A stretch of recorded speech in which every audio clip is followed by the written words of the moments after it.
Forum ini bukan forum akademik, bukan forum kebijakan, dan tentu bukan forum politik.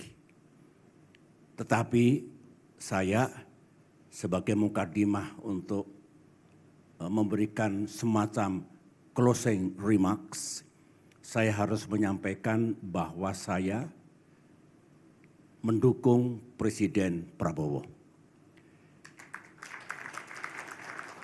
Saya memberikan endorsement kepada Pak Prabowo, my classmate, pada pemilu tahun 2024 yang lalu.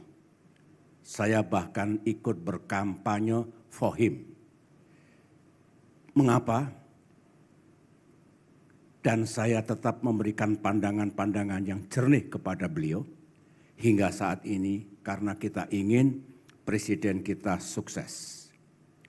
Asta-cita yang saya dalami sebenarnya sebuah visi, strategi, dan misi yang baik.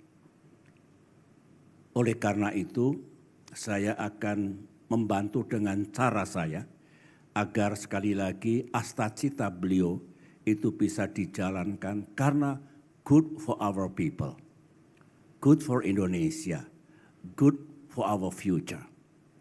Kalau ada sesuatu yang perlu saya sampaikan kepada beliau, karena masalah dan tantangan tidak sedikit, beliau punya dream, punya agenda, tapi saya tahu ada sejumlah isu yang barangkali bisa menghambat pencapaian apa yang presiden kita inginkan. Itulah wujud kesetiaan saya, persahabatan saya, memberikan dukungan penuh, tetapi manakala I have to say something untuk ikut mengatasi masalah ini, saya sampaikan kepada presiden kita. Ini posisi politik saya, meskipun sekali lagi once again ini bukan forum politik. Saya yang memang memberikan tema dialog kita hari ini, New Economy, New Road to Prosperity. Ini call of history, bukan hanya Indonesia sebenarnya, tapi juga dunia, negara-negara lain. Oleh karena itu, matur nuwun sangat, terima kasih apa yang disampaikan tadi oleh para panelis, oleh para penanggap itu masuk dalam zona yang sangat penting.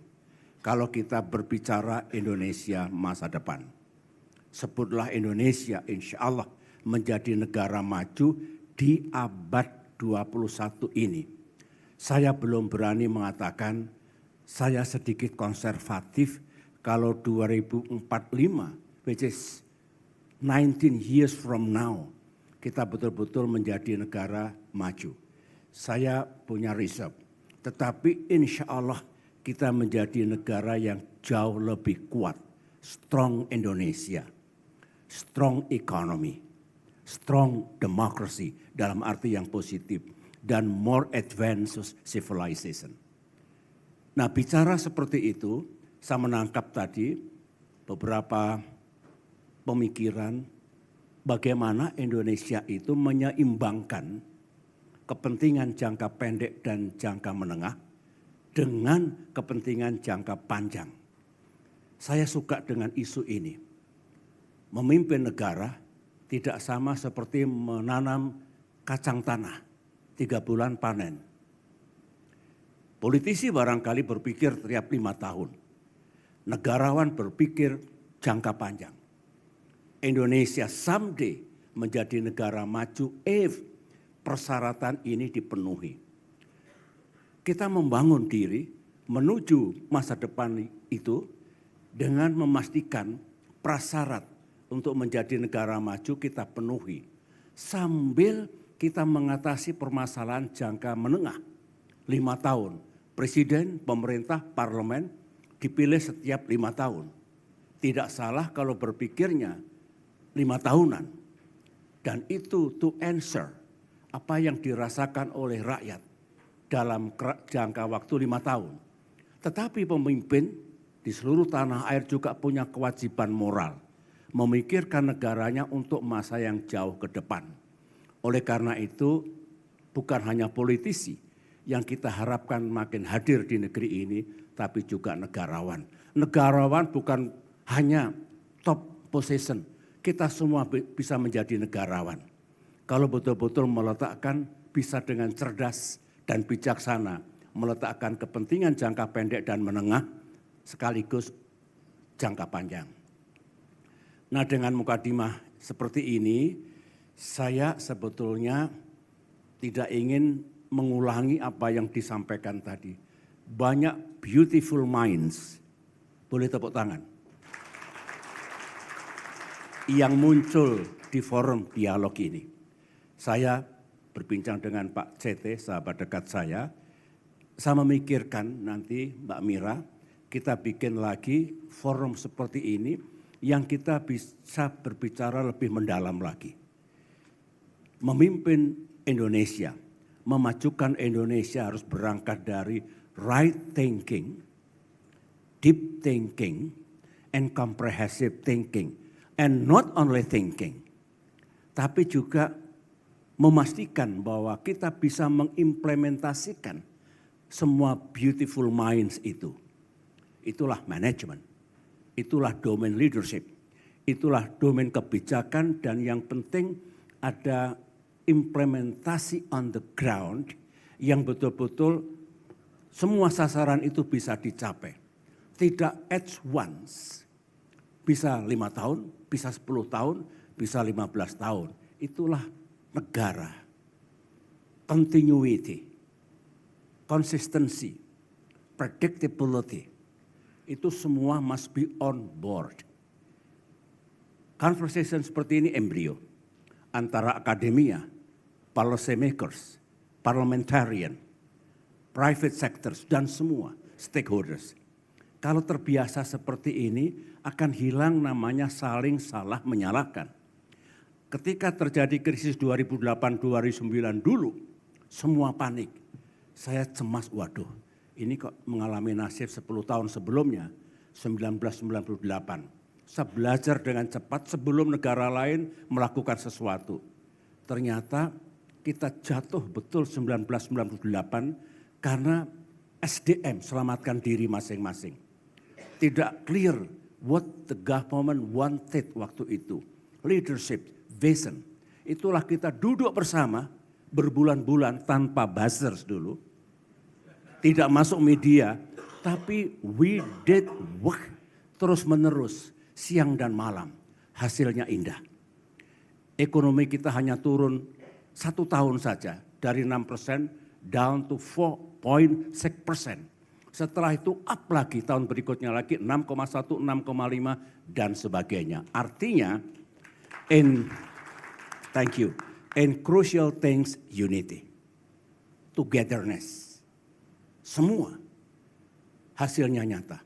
Kita diundang ke Jenewa untuk berbagi why Indonesia bisa mengatasi krisis global dengan cepat tanpa ada layoff, PHK besar-besaran, dan kemudian kedepannya kembali memiliki pertumbuhan yang lebih tinggi. Saya punya otoritas, I deserve untuk menyampaikan bahwa dengan kebersamaan, ya, dengan best practices, dengan policy yang pas, solusi itu bisa kita dapatkan. Bagi yang belum melihat museum ini, saya dengan hormat mengundang suatu saat, someday, karena museum ini bicara. 10 tahun waktu saya memimpin, apa yang kita hadapi dulu, tantangan, permasalahan, sebagian juga sangat fundamental. Hasilnya seperti apa yang juga belum bisa kami capai dulu. Ini truth, kebenaran. Datanya real, bukan gorengan. Oleh karena itu, kalau dilihat di sana, kita juga mengalami ups and downs. Ada. Pemerintahan Presiden Jokowi ada COVID. Pemerintahan sebelumnya ada sejumlah tantangan seperti krisis, betul. Dan kemudian skyrocketing harga minyak, tekanan pada emerging markets kita juga alami. Tapi at the end of the day, I'm really proud income per kapita 2004 dulu $1.100. 10 tahun kemudian naik $3.750. Kalau itu berlanjut, mudah-mudahan Pak Prabowo bisa melanjutkan kurva itu, grafik itu, kita bisa keluar dari middle income trap.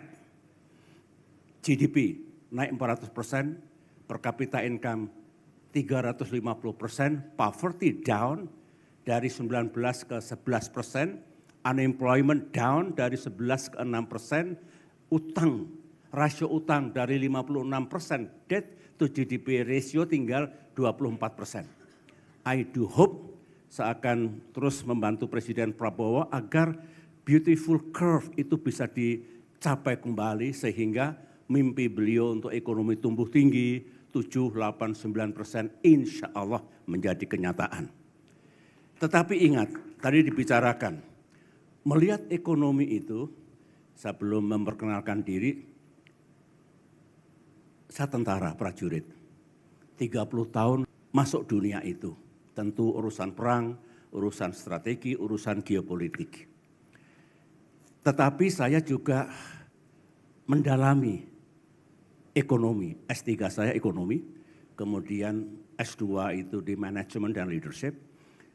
Tetapi mengapa saya berhak berbicara? Karena saya mempraktekkan semua itu selama 15 tahun. Jadi dari militer saya jenderal, mungkin saya generalis juga akhirnya. Akhirnya dengan pengalaman itu semua saya tidak suka mendekotomikan teori dan praktek. Akademia dan wilayah pemerintahan. We are one. Kalau satu, semuanya diperlukan. Inilah yang mesti kita jaga ke depan ini. Nah dengan cerita itu tadi, maka sebetulnya kalau kita kembali ke ekonomi tadi, penglihatan melihat pertumbuhan itu dari sisi demand side ekonomi benar seperti itu. Konsumsinya seperti apa, investasi seperti apa, belanja pemerintah atau government spending seperti apa, neto dari ekspor dan impor seperti apa. Bisa kita analisis Pak CT dengan gamblangnya, why dulu we succeeded dari sisi demand side economy. Nah kalau memikirkan jangka panjang, mesti dilihat dari supply side, technology, capital, know-how, innovation, AI sekarang, itu akan berpadu nanti long term growth yang bisa kita capai dengan yang lebih short term. Kalau ekonomi sedang susah, semua ingat Keynes. John Maynard Keynes. Memang begitu resepnya, solusinya. But remember, tugas Indonesia bukan hanya mengatasi ekonomi jangka pendek, 5-7 tahun ke depan, tapi up to 2045, up to sampai kita menjadi developed country. Kalau Korea punya beautiful history tadi, we can do that. Asalkan tahu prasyaratnya apa, tahu pikiran besar seperti apa, tahu kepemimpinan seperti apa, tahu togetherness dari semua pemangku kepentingan juga seperti apa.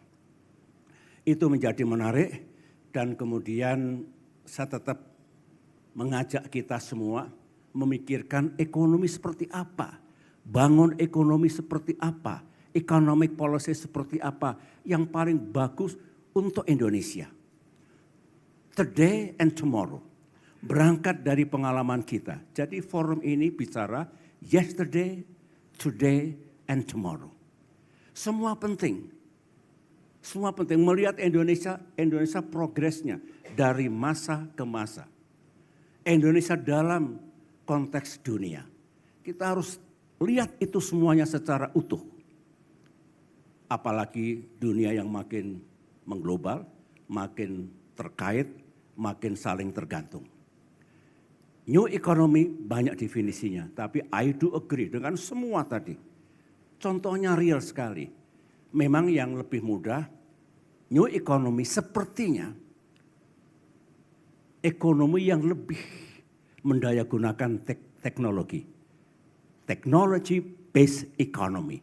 Tapi dalam arti yang luas. Tapi ingat, tidak berarti teori lama, model lama, approach lama ekonomi tidak berguna lagi. Masih. Teknologi bukan, it is not an end by itself.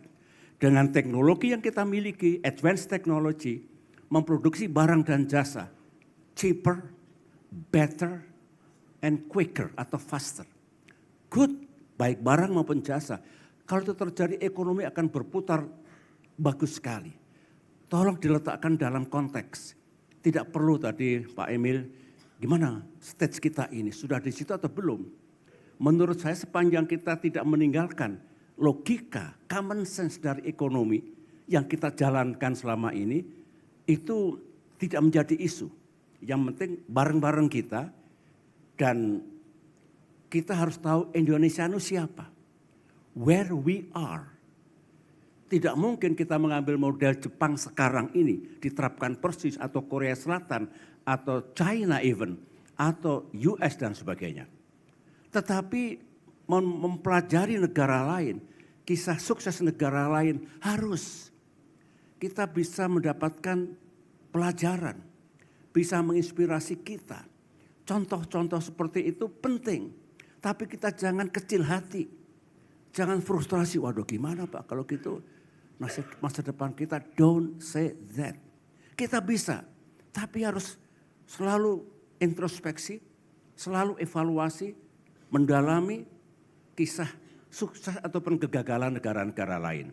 Begitu cara melihat sejarah, begitu cara melihat diri kita ke depan nanti. Nah dengan semuanya itu, ekonomi seperti apa? Ya, bicara sustainability, bicara tentang productivity, bicara tentang efisiensi, bicara tentang regulasi, bisa bicara tentang investment climate, bicara the rule of law, fairness, almost everything, domain kita semua. But one thing, ekonomi yang kita bicarakan untuk apa? Untuk memastikan kesejahteraan rakyat makin meningkat. Economy for our prosperity. Inilah esensinya. Jalannya banyak, pilihannya juga tersedia. Let's choose pathway seperti apa, policy seperti apa yang paling baik untuk negeri kita. Dan kalau mau tanyakan pada dua pihak. Satu, tanyakan pada the people of Indonesia, termasuk grassroots, termasuk yang masih masuk golongan tidak mampu. What do you want? What the people want? Yang kedua, tanyakan bumi. What the earth wants. Karena sudah jadi satu, manusia dengan bumi. Itulah tema besar yang kita angkat, Dialogue for Prosperity and Sustainability.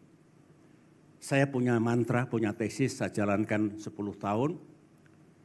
Pak Prabowo tidak sama narasinya, tapi hakikatnya sama. Pertumbuhan yang kita tuju adalah high growth. Nggak ada pertumbuhan, nggak akan ada kemajuan, nggak ada lapangan pekerjaan. Tapi growth with sebetulnya equity tanpa merusak lingkungan. Sustainable growth with equity. Itulah yang dulu pernah kita kenalkan. Siapapun pemerintahannya, presidennya, dengan narasi yang berbeda, fine. Yang penting jangan keluar dari our goal dalam membangun ekonomi ini. Bicara new economy tidak kehilangan arah karena kita menyadari abad teknologi sudah datang dan kita gunakan dengan bagus. Ada koreksi sejarah, I love to mendengarkan tadi. Kapitalisme, pasar bebas itu juga ada jasanya meskipun ada dosanya. Jasanya ada. Market system itu bikin ekonomi efisien. Jangan dimarahi, jangan dimusuhi. Tapi sebetulnya kemiskinan sejagat juga drop. Sejak revolusi industri, revolusi pertanian gelombang 1 dan gelombang 2, revolusi teknologi. Jasanya ada, dosanya juga ada. Pertama, lingkungan banyak yang rusak. Karena yang dikejar pertumbuhan. Yang kedua, kemiskinan di beberapa tempat masih jalan di tempat. Ketimpangan juga, because kapitalisme dan pasar bebas tidak sensitif pada ketimpangan dan kemiskinan. Sosialisme menawarkan tawaran yang lain, social justice. Jangan bertempur habis-habisan lantaran kedua ideologi itu. Kita ambil saja sosialisme, social justice-nya. Kapitalisme, open market system-nya. Mas Ilham mestinya open market democracy. Mungkin social market democracy bisa juga. Ini kan urusan kita. Ini negara-negara kita sendiri, bangsa kita sendiri, ideologi yang kita pilih, ideologi dalam arti luas ya, bukan Pancasila, Pancasila jelas pilihan kita, is up to us. Mau diapakan? Yang penting dengan visi yang jelas, kebersamaan, guidance dari para pemimpin, kita bersatu dan maju. Saya kira kesimpulan saya di situ, rangkuman saya di situ. Once again, thank you. Dan tahun depan saya mohon doanya, saya undang lagi sebagian, barangkali akan kita bikin international gathering di sini. Bismillah, start small. Saya juga masih diundang di mana-mana di luar negeri, Indonesia bisa. Pacitan bisa. Swiss Davos itu kecamatan, terkenal sekali. Pacitan juga kota kecil, tapi punya mimpi. Insya Allah mimpi menjadi kenyataan. Terima kasih, selamat jalan, sampai ketemu lagi. Matur nuwun.